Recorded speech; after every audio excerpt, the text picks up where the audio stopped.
Hi, we're looking at a series of cat mythbusters where we're talking about aspects of cat which will help you understand cat better. Once you understand it better, it will help you crack the exam. So we've been training students for more than 23 years, basically experts in management entrance test. Cat mythbusters. So helps understand cat, helps you build the cat. Because the moment you understand what is exactly the exam is, not only the content but what the exam stands for, what it requires to crack it, it will be able to crack it better. So here we're talking of talent is more important than temperament to crack cat. Technically no, because if you look at cat, it checks you on your managerial ability, which means one of the important aspects they check you on is your ability to take decisions under stress, and that is what cat is all about. And that's how the paper is designed. So in the actual exam, what happens? Students go with certain expectation, and this is normally true for students who normally score very high in mocks. So I've been scoring a 99 plus percentile in the mocks, so I do expect that I'll score 99 plus percentile in the actual examination. So expectations are quite high, and because the expectations are quite high, they go with that expectation in the exam. And normally the top students have a high expectation, and because they have a high expectations, so if there's a higher chance that the expectation may not be met. So if the expectations are not met, for example, I remember a year when the paper was comparatively quite tough. I mean, one of the previous, even the CAT 24, the paper was comparatively tough as compared to CAT 23. So when people went with certain expectation in the examination, good students, they realized that they were not able to meet their target. So they thought, oh, I need a score of 90 to score a 99 percentile. But when they wrote the exam, they realized they were not reaching a target of 90, and they were not even reaching 80, and they gave up. I mean, they said that okay, I'm anyway not reaching my target, I will not get a good college, and they got disheartened, they came under stress, and normally the scores went down.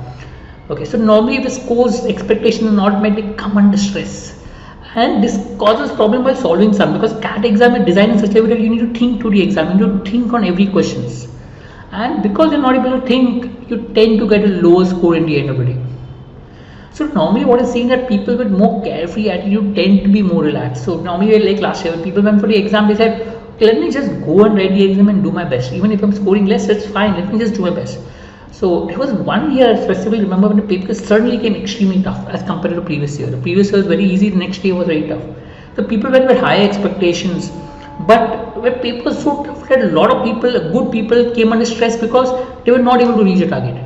But people who went with carefree attitude said, let me just go and write the exam, do my best and come out no matter what it comes. They went about performing well. I had a student who actually never scored higher than 70 percentile, managed to score 97 percentile in the actual CAT. I mean, a huge jump technically if you look at it. And he didn't even apply to a lot of top colleges because he didn't expect a percentile. And when he suddenly got a percentile, he didn't know what to do. Luckily, there were some colleges like NITI, etc., which accepted CAT scores even after the deadline. I managed to get into that in the end. Okay, so students with a more carefree attitude tend to be more relaxed and they do perform better. Okay, and normally score higher percentile in the paper. This normally happens when the paper is tough. It helps a lot. So what to do? I mean, try to have a backup option. Don't make CAT a whole extremely during the exam or during a mock or during the actual. So when you're writing a mock, just say, oh, I'm just giving a practice test, let me do my best. When you're going for the actual exam, say, oh, if not CAT, I have ZAT or I have some other exam. Try to keep a backup option. I remember when I wrote my first CET examination, then master CET, I went with the exam saying that fine, if I don't get it, fine, I will write the CAT again. So I was more chill and relaxed, saying that let me not be very serious. I prepared for it, not that I didn't prepare, seriously prepare for it.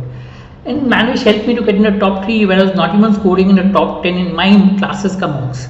So which was a huge jump in my score, and that was purely because I was more relaxed in the exam. So make it less important in a test. Also identify various sources of your stress. So why do you come under stress? Do you come under stress when you're not able to get the answer? Or do you come under stress when you waste a lot of time in the sum? Or check out what is the core sources of stress and see how you can overcome it. That normally helps. Right? I hope this helps. We'll come up with more videos that will help you with regards to preparation. Interested, do subscribe to our channel. Thank you.